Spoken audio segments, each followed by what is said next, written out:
After you look at the scientific proof, the historical proof begins to leap out at you in completely new ways.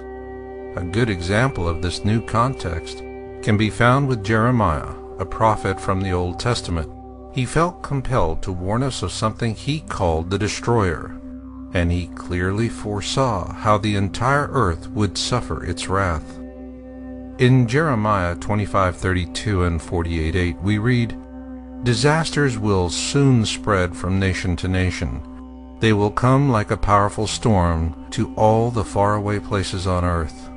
Here Jeremiah clearly warns us that this future cataclysm will beset us on a global scale.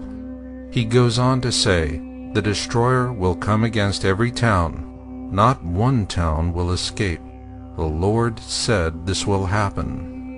Here Jeremiah identifies the global cataclysm as being caused by something he refers to as the destroyer. So are there any similar ancient texts from this same period of time that give us the same exact wording? Yes, there is. For this we go back to the Exodus, which was as much a blessing for the Hebrews as it was a terrible curse for the Egyptians. In the aftermath of Exodus, the Egyptians had lost their faith. Their own pantheon of gods had proven impotent before the powers of the Hebrew God. Just as we felt compelled to understand why 9/11 caught us so unawares, the Egyptians needed to understand what happened to them as well.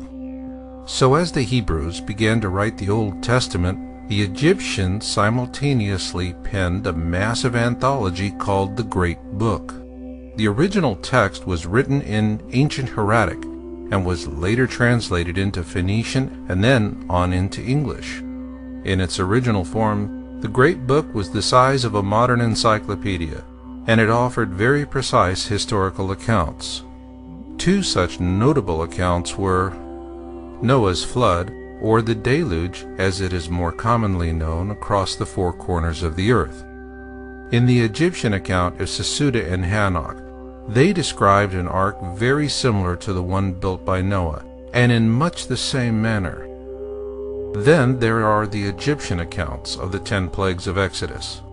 It is important to keep in mind their version was written by the vanquished, as opposed to the Old Testament account, which was written by the victorious Hebrews. There are many similarities between the two. For example, neither the Hebrews nor the Egyptians mention the actual name of the Pharaoh of Exodus. However, where they differ, and strikingly so, is in what actually caused the 10 plagues of Exodus. According to the ancient Egyptians, what caused the 10 plagues of Exodus was a massive object. They also tell us this same object caused Noah's flood and the destruction of Atlantis as well. Like the Hebrew prophet Jeremiah, they too called it the destroyer and have warned us of its return. In fact, the ancient Egyptians go to great length to warn us that Jeremiah's destroyer will return with catastrophic consequences for all of the earth and those who live upon it, and in these days.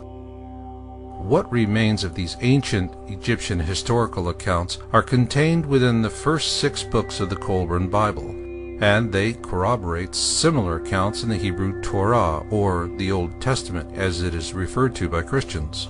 Scientifically accurate, these ancient Egyptian accounts read as easily as man-on-the-street TV interviews. This is why noted Planet X historian Greg Jenner says that the Colburn Bible is the Rosetta Stone of Planet X. This is because the Egyptian accounts are so prescient they unlock many Planet X secrets buried within the Holy Bible and numerous other ancient texts and folklore. Many of the harbinger signs of the destroyer's return mentioned within the Colburn Bible have already come to pass, and it is warning us that what will come will be Jeremiah's destroyer. The Colburn Bible gives us many examples of what this is going to be like, and most notable comes from the Book of Manuscripts. When blood drops upon the earth, the destroyer will appear, and mountains will open up and belch forth fire and ashes. Trees will be destroyed, and all living things engulfed. Waters will be swallowed up by the land, and seas will boil. Assuming our governments know all this, what are they doing about it? And of course, we want to know what's going to happen to us.